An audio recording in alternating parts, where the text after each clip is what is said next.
Welcome to Raising OKC Kids, Conversations with Metro Family in Oklahoma City. I'm Erin Page, and today I am joined by Dr. Michele Borba, internationally renowned educator, award-winning author, and parenting child expert, to talk about how we as parents can prioritize our kids' mental health as they return to school this fall.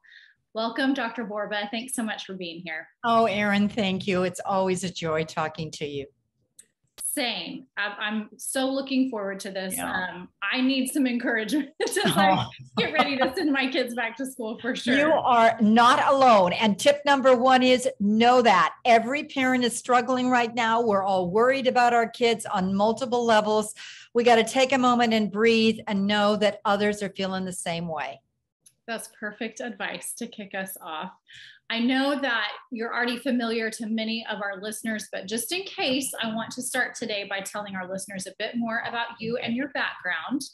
Dr. Borba is recognized for her solution-based strategies to strengthen children's character and resilience and reduce peer cruelty. A sought-after motivational speaker, Dr. Borba has spoken in 19 countries and 5 continents and served as a consultant to hundreds of schools and corporations. She was recently awarded the Lifetime Achievement in Character Education Award by Character.org. The author of 24 books, her newest book is Thrivers: Surprising Reasons Why Some Kids Struggle and Others Shine. For our listeners who've been part of Metro Family's National Parenting Summit, The Modern Art of Parenting, you've had the opportunity to hear Dr. Borba's incredible expertise on parenting and our children's mental health needs. And I can say from experience that Dr. Borba's books and presentations, including Thrivers, which I'm reading back through in preparation to send my kids to school this fall, have made a tremendous positive difference in my own parenting journey. So for our listeners, if you'd like to be able to access more of Dr. Borba's presentations, you can learn more about the benefits of membership in the modern art of parenting, including ongoing monthly webinars with national parenting experts, by visiting modernartofparenting.com. On to today's conversation. Dr. Borba, you have spent these summer months traveling, talking with, and listening to students and educators around the country. What are the biggest concerns you have heard from them surrounding our kids' mental health that parents need to be aware of this school year? Oh, I'm so glad you asked that question, because I think the first thing is, if you ask a kid what's going on, they almost never will let you down. They'll tell you exactly what the problem is. Now, the first thing is to keep in mind is that I've been doing this with all different demographics, all zip codes. Just came back from Texas. I'm on my way to Atlanta, and next week is Los Angeles. So it's everywhere the same issue. When I talk to the principals, the teachers, what are they most concerned about? They've had a little bit of concern because here's what the trends were prior to kids leaving school. And that's only going to be amplified when they come in. They're a little bit nervous about starting all over again. So number one is they were seeing loneliness. They were seeing that many kids were a little more socially anxious, because in numbers of reasons. For some kids, it may be they were social distance a while. Other ones, they may have transferred to a different school. Other ones, they said that we're just not practicing our social skills nearly enough, because I think it's because we're anxious. So we don't know how to relate to others. That's a wonderful tip in terms of takeaways for us as parents, because it means that we can help them right now transfer back into that school by just deliberately practicing social skills with our kids. We'll go a little bit more into that later, but that's the first thing. The second thing is anxiety. We know that the CDC warned us that prior to the pandemic, it was 1 in 5 kids was going to suffer from a social anxiety or mental health problem. It's now 1 in 3. In fact, 77,000 American pediatricians are also concerned. They just signed a waiver saying they've never seen anything like it. If you were concerned as a parent about kids' mental health, be concerned and put it first and foremost, because nothing else matters most.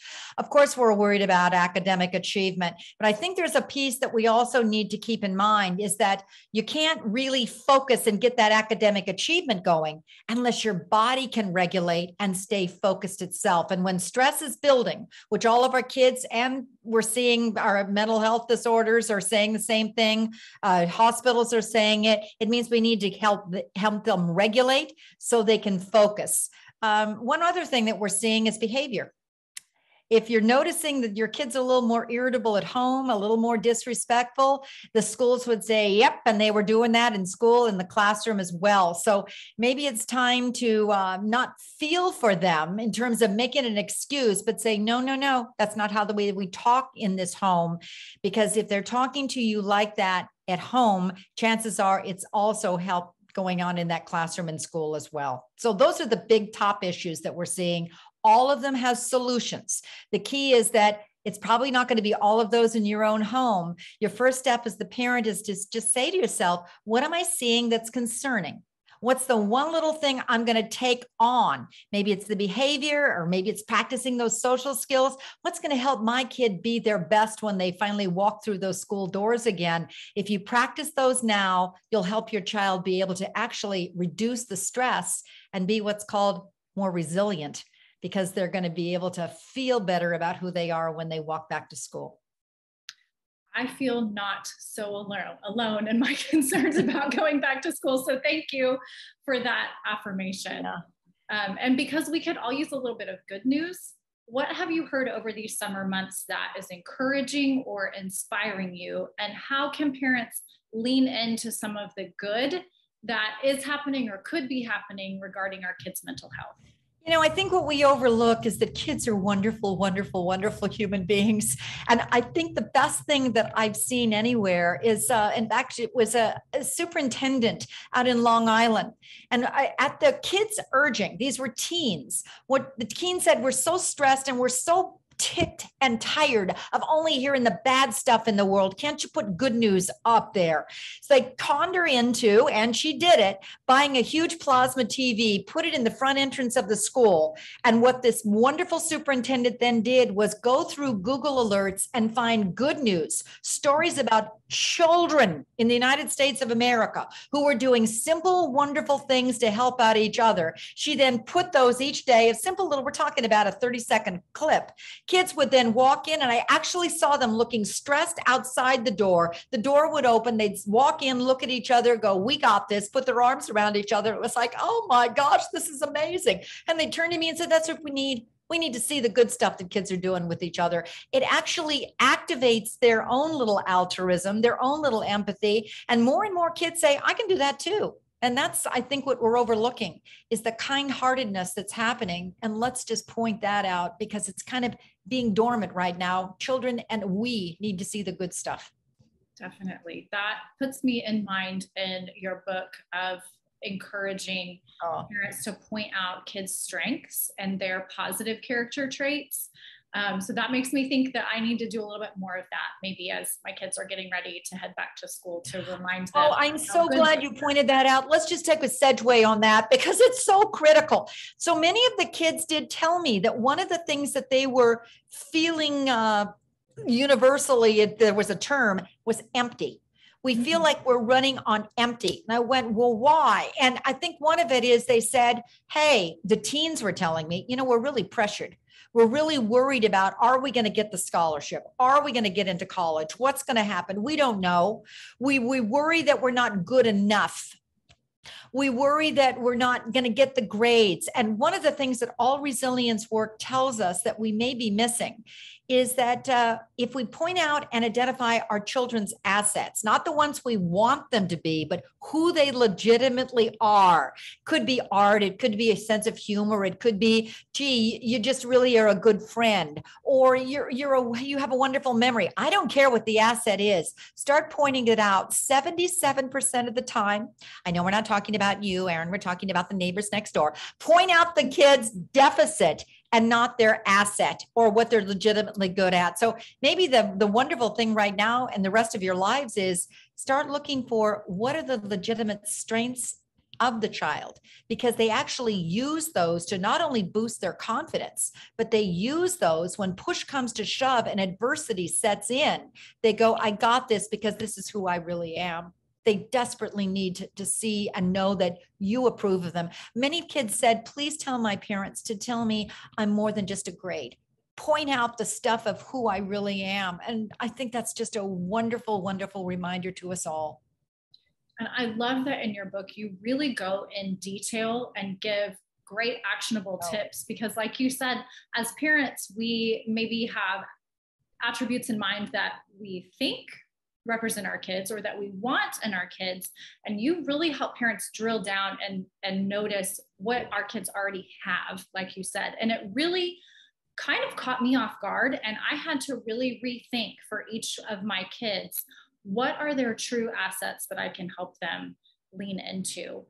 The other thing you just said that I think is so important is that kids want parents to recognize that they're more than their grades, they're more than their specific accomplishments. And that's really your focus on building these 7 key character traits in our kids, like empathy, which can help with those behavior issues that we're seeing and those social skills if we really work with our kids on learning to be empathetic.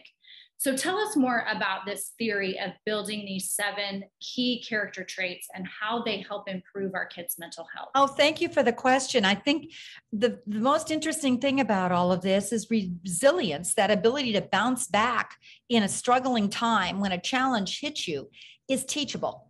It is not locked into our children's DNA. And if there's anything we've learned about 2 years of uncertainty in a pandemic and the rise of mental health problems, is that maybe we've been pushing too much the test score and the GPA and forgetting that these other strengths that we'll talk about in just a minute are all ones that are even more important because they blend in and help your child not only be a peak performer in a classroom, but a peak performer in life, so they'll be able to handle life better. The second thing is relax, parent. You don't need all 7. It's a rare grown-up and it's a rare kid that has all 7. But if you looked at the most important ones that seem to really matter right now when that child's going back to school, it starts with confidence and knowing what your assets are, not your deficits. But here's the things I know about you, sweetie pie, who I love about who you are. Those are critical. Get an index card. You notice that you said, I love my kids. We all have different kids and each one of them is different as night and day. If you got more than one, it's Russian roulette on what you get on their assets. So you identify each child's individual assets. That's going to help the child also, because maybe along the way you can help them by learning, wow, you're really visual. You remember what you see. How's that going to help later on when they sit down and do the homework? Look at it, draw a picture of it. That's going to help you remember the details. Or you're really auditory. When I say something to you, you can remember and you can repeat it right back. That's going to help you later on in school. Listen carefully, maybe write down the words afterwards, but listen, because that's going to help you. Or you're bodily kinesthetic. You're a writer. You really learn best. I'll tell you, this is me. Why I write books is because I write the details out and then I go, oh, that's why it makes sense. So maybe that's one point. The second one that we do know that you've mentioned is empathy. We are clearly aware that one of the biggest reasons why our children's mental health is plummeting is that they have locked connections. They need connections. They need play dates. They need unstructured time. They need to learn to exercise their social skills. And the simplest ones are saying, hi, how are you? Start waving, model that. Showing kids skills is far better than lecturing and telling them. Or maybe how to make an introduction. You've got a lot of kids going into a new school or into a new classroom. Hi, my name is, what's yours? Don't just lecture it, show it. So your child actually sees you making an acquaintance with somebody else, or encouraging. They've discovered all that stuff of high fives, good job, way, I love you doing that. Actually, kids are more popular who do those encouraging kinds of comments. So when you're watching a baseball game with your kids, look at that team. You notice how they support each other? Wow, did you notice the smiles on all the players? Yeah, that guy just got the home run, but look at the rest of the team on how they're supporting you. When they see that, they're more likely to adopt it. So number 3 is self-regulation or self-control. That's helping kids be able to put the brakes on the impulses. We're all stressed. Stress is part of life, but we've got to help our kids learn to be comfortable with stress And then we also have to learn to help our kids learn when it's too much, how to put the brakes on and tune it down a little bit. You can start out with, in your own home, maybe one simple thing is figure out what helps your child reduce the stress. He may not know. So a lot of teens told me that their parents just kind of gave them other ideas. Like one girl, I love Natalie, she said, I finally figured out it was music. I said, how did you know it was music? She said, it isn't just music, it's Mozart. I immediately get into a zone and I just kind of cool down. I said, okay, how'd you figure out it was Mozart? Oh, it was my mother. She just started playing different kinds of songs over the speaker system in our house. And pretty soon I realized, hey, that Mozart stuff is really helping me. And so I put it onto my own iPad. The key is that help your child find stress reducers. For some kids, it's books. For some children, it could be chants or singing or deep breathing or meditation, or it could be Mozart of what Natalie is. But unless we help each child figure out what works for them, we're going to find that that mental health is just going to keep on rising, and we're going to have kids that are so stressed because they don't have the agency to know how to control it. Those are the first three. Integrity is number 4. We know that curiosity is number 5. Perseverance and hang in there is number 6. Optimism and hope is number 7. But I put a little more emphasis on the first 3 because those first 3 are kind of like the core ones, and the rest build from them. And it's so helpful. I love what you mentioned about, as parents, we have to learn how to model those if we want our kids to learn them. So that's been a really helpful piece of it for me too, because I get such actionable advice on what I could be doing to show my kids what these character traits look like. And it's kind of a relief as a parent to know these are not things that we necessarily know how to do. That it's okay exactly. We have to learn it, and then we can teach our kids. And Erin, here's the cool thing. This is like, you just quoted the American Psychological Association. They did a study of thousands of pieces of parenting data on what ideas, which strategies are the ones that we parents should use to maximize our kids' health and happiness. They looked at dozens and dozens, and they found the top 2 have nothing to do with what you teach to the kids, it's what you do for yourself. The first one is that you love and you like your kids. There's that balance of that warmth and love and structure and all that stuff we already know. But the second is critical. It's a parent who just keeps their own stress in control.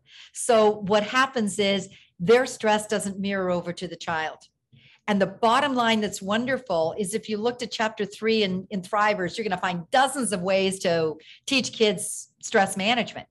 But what the APA would say, that's the American Psychological Association, find one first that works for you.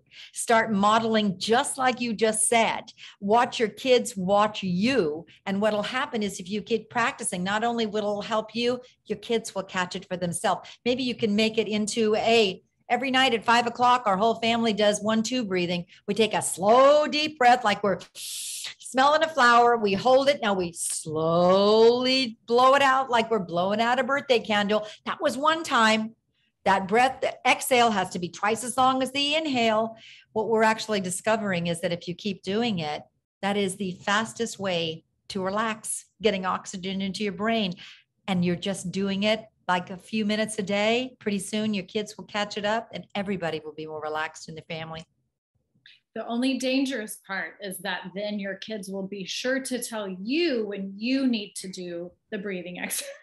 Oh, exactly. And the most wonderful thing about it is they start tuning into our stress signs.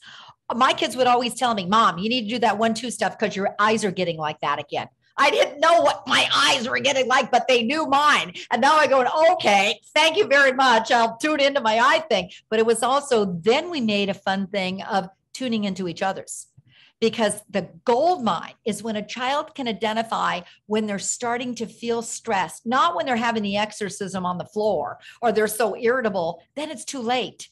But if each person can figure out, ooh, I start to go like this, or I grind my teeth, or I rock back and forth, and you as a family can dignify and say, you're starting to do that thing because you're starting to rock back and forth, not you need time out, but pointing out you're starting to get stressed, and then the child instantly knows what to do. Okay, I'll take that 1-2 breath. But that takes a lot of time and trust as a family to build that up. It's not overnight, but that's the optimum goal. Absolutely. So we do want our kids to do well in school. How do we strike this balance between encouraging them to work hard without often unintentionally adding to their overwhelm?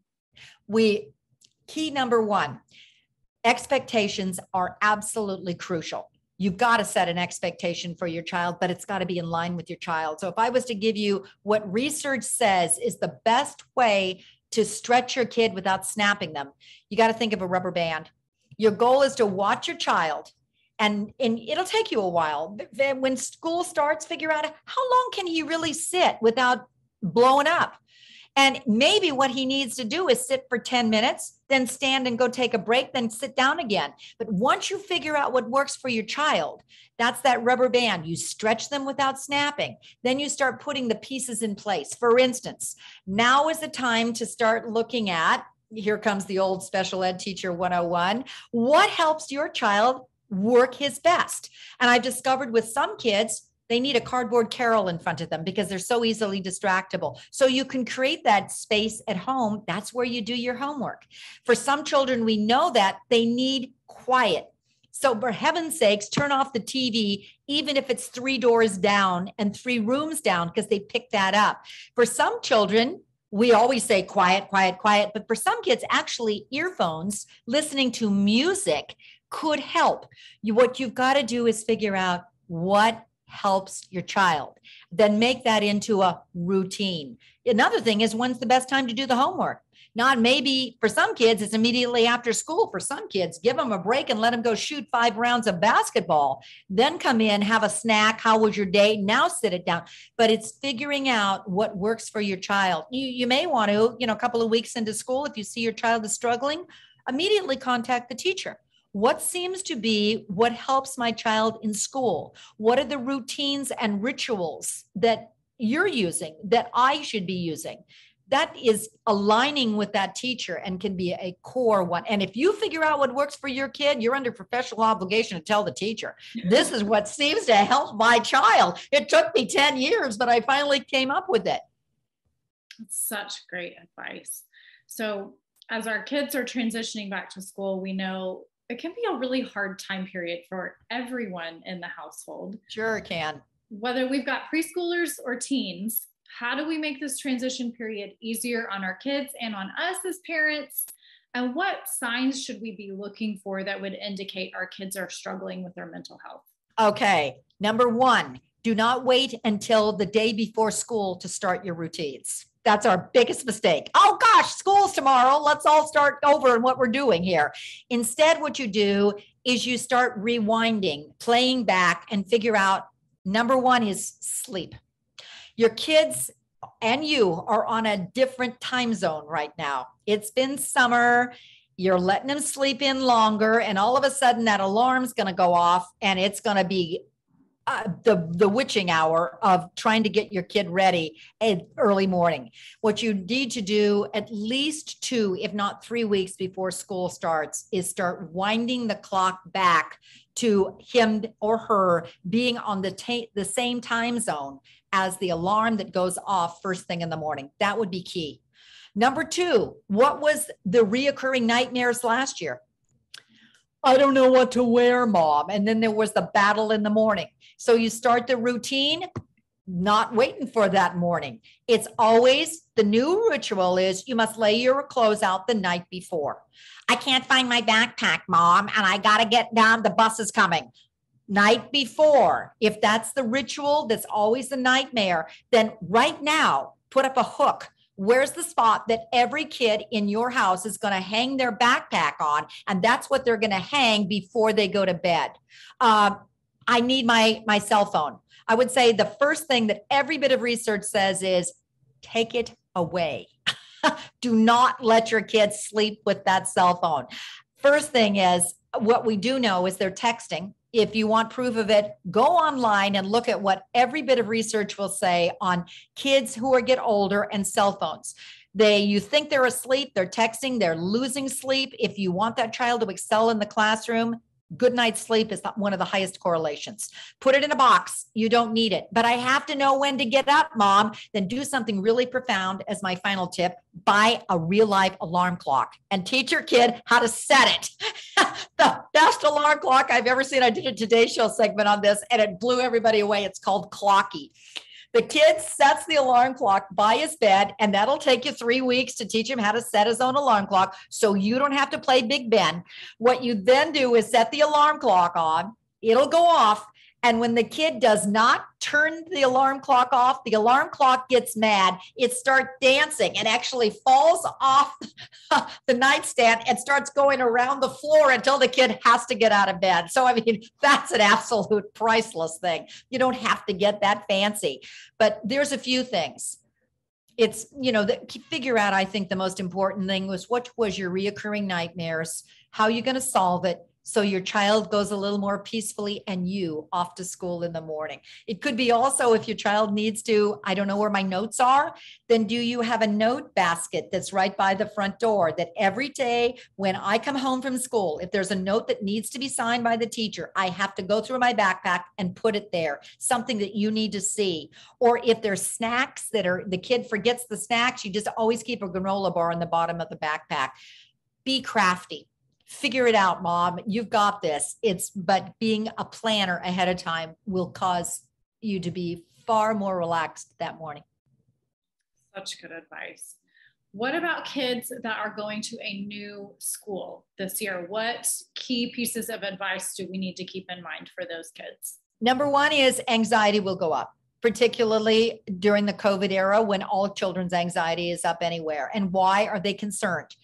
You got to figure out that many kids, when they go to a new school, their prime concern is, number one, I think I'm going to get lost. How do I know where the classroom is? So here's a couple of things you can do. Number one is once you know the child's new school, could you walk him to the school, not the first day, but a couple of days before? If there's a map, go to the school website. If there's a map of the school, print it out. There usually is. Then when you know where maybe there's a lockdown and the kid can't get through the locked gates, but at least you can show him, here's the map. Let's put a yellow highlighter on it. Maybe there's one child in the neighborhood. Get crafty and start mingling. But if there's one kid, he doesn't have to be your child's best friend for life. This is just called an acquaintance. He's somewhere near the child in the same class. He can walk him to school the first couple of days. He also she wants to know, where's the cafeteria? How do I find the secretary? And where's the bathroom? Those are the core issues. If the child can't remember, how do I know what my bus number is, Mom? I think I'm going to forget it. And anxiety goes up. One mom did something brilliant. She got a black marking pen. She says, you don't worry about it, sweetie pie. She had him take the sneakers he was going to wear every day. And they actually took the tongue of the black marking pen, put the tongue over and put the bus number there. So what happened is the child's now feeling a lot safer. That's what you're wanting to do, is get into the shoes of your child. What's he most concerned about? Usually those are the top ones. He may not be able to tell you, but if you started to look at and listen a little closer, you can tune in. It also helps your child if he goes through the website and sees, what are the other kids dressed like? What kind of backpack do they wear? I'm not telling you to change your entire kid's dress attire and wardrobe, but maybe one thing that looks like he's going to fit in with what the rest of the kids are looking like will just do wonders for that child's self-esteem. You just brought back a great memory for me. I have to give props to my husband, Dad of the Year, when my daughter was going to a brand new school. We couldn't find a map of the school. And so he drew one. See? I mean, it was very, like, here's the line for the front door, and just drew her some arrows so she knew which way to go down the hall to get to reach. Oh my gosh, that's absolutely brilliant, because that's what a child needs. They need to feel, you can't learn without feeling safe. And right now, am I going to get lost? How am I going to find it? What's the teacher's name? All of those can be stuck inside a backpack with a Post-it note. Also keep a set of Post-it notes there so that your child, if you meet somebody new, write down what their name is. or what's their phone number. If you like them, you can connect with that kid later. Those are wonderful. You have a child who's really anxious. What you may want to do, what we've discovered in many of the teachers, particularly for elementary and lower elementary preschool children, many of the directors were saying we're seeing separation anxiety mounting, even though it's just before school is out and separation anxiety is really there. So practice saying goodbye. Practice saying goodbye. Have your child have a watch, I mean, a cheap one, but mark the watch. The most important thing is with a little hot dot, here's when mommy is going to pick you up, or here's when the bus is going to be to pick you up. And here's how to say goodbye to your child. They need the practice, particularly shyer, more introverted children. If you drop him off or a younger child at the door, don't linger too long because he's going to wait for you to rescue him. Instead, stand there and know that shyer children need warm-up time. So don't push him. Let him warm up and observe. Next thing is point out one thing that you think could attract the child. Oh, that little boy over there is playing puzzles just like you love. Why don't you walk that way? Or that little guy is playing with the blocks like you like. Walk that way.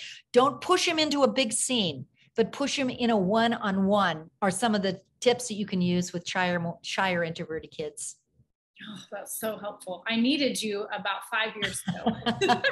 But so many of these tips, we can use them no matter what age our child is, just adapt it for who they are. Oh, absolutely. Makes sense for them. Yeah.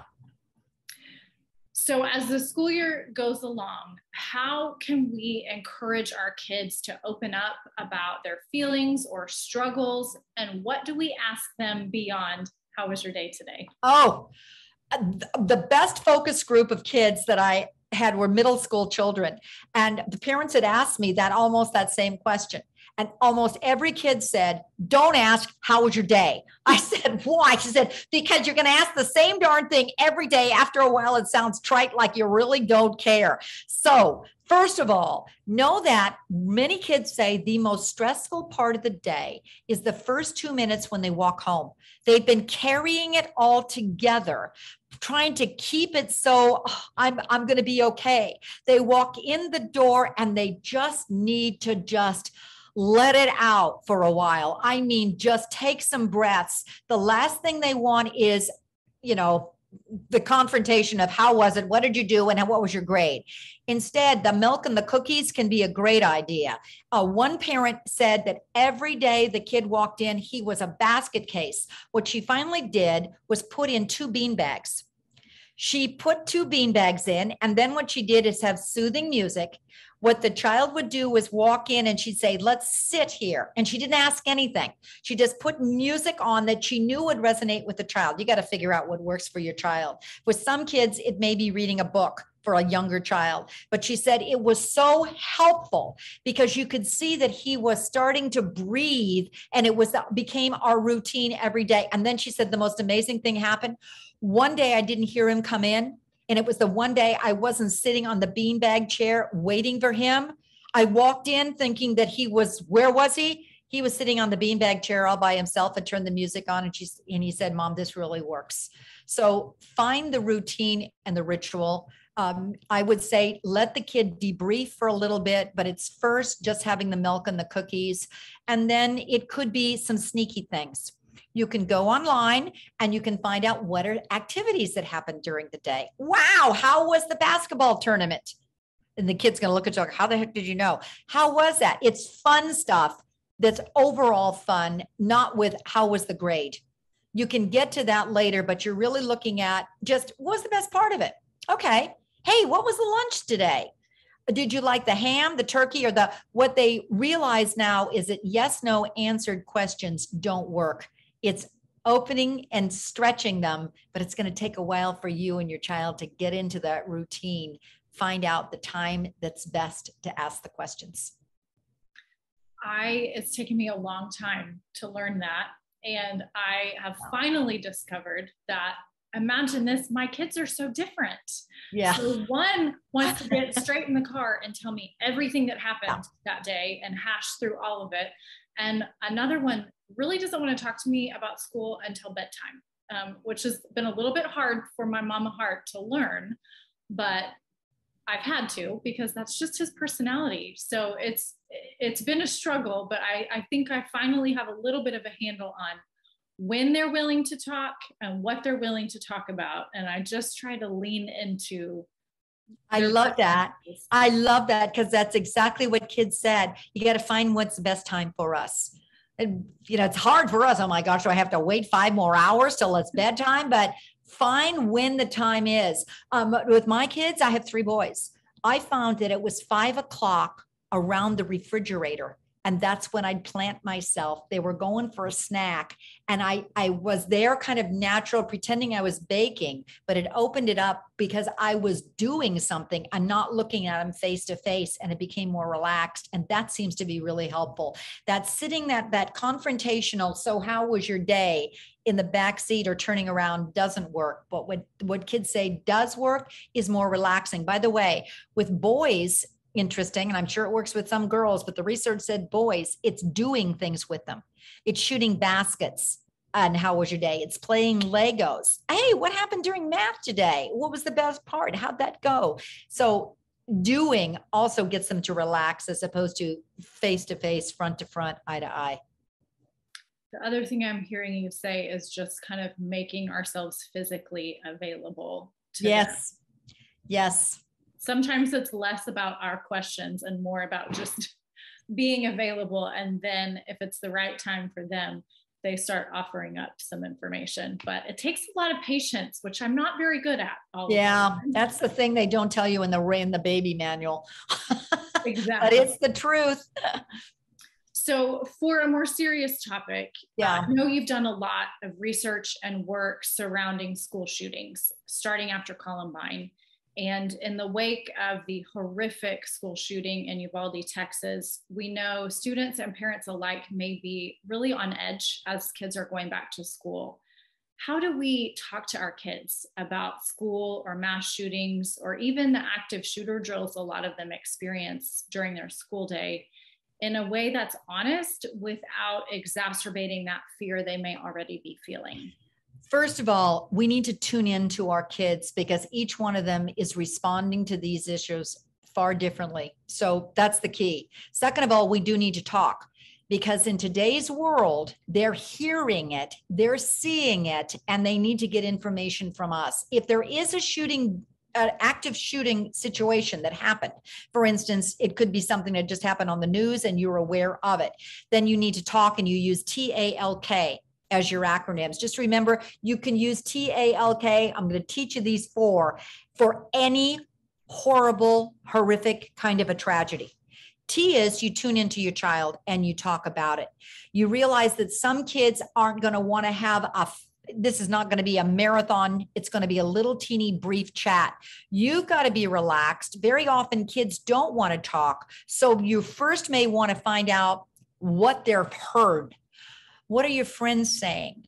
What have you heard? Because you want to get on the same page with your child. One of the reasons why you talk about a tragedy is that very often what they've heard is far, actually, if this is possible, but it's true, worse than what's happening. For instance, for a young child, they think it's happening right next door. They don't have a concept of proximity. 9/11, we realized that horrible scenarios that was happening, but our children on the West Coast were getting PTSD as much as the kids on who actually were there. Why? Because they thought they were there. They kept watching the planes over and over again on those newsreels and thought it was a reoccurring attack. So be cool.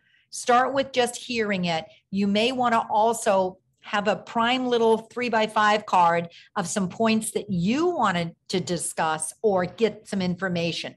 A is assess how your child is doing. For some children, it's going to be a big deal, really, truly. But it won't show up until a little later. For some kids, you can see the rigidness of it. This is going to be very helpful for you to figure out, how is your child assessing this particular situation?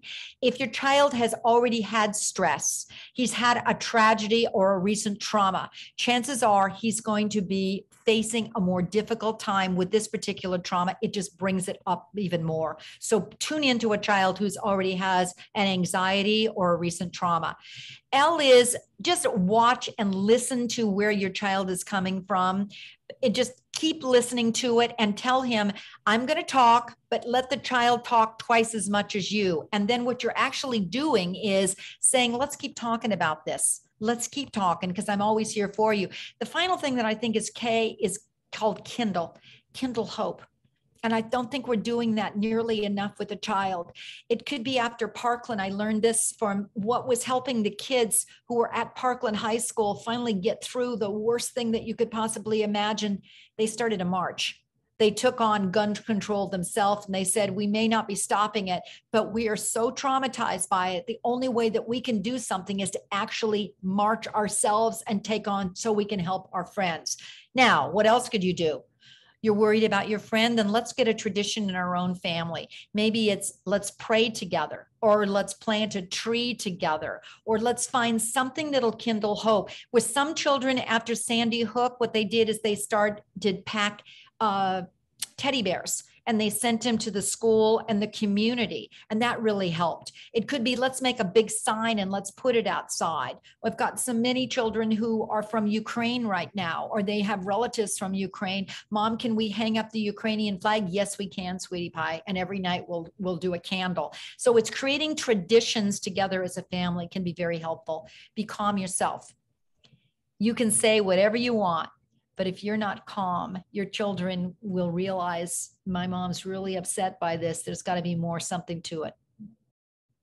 I love the point that we just have to be talking to our kids but first listening to what they already know and how they feel about it. Yeah. And two, I love that point about kind of bringing it all back to empathy, talking about empathy, teaching them empathy, and finding ways to practice that together. That's so important.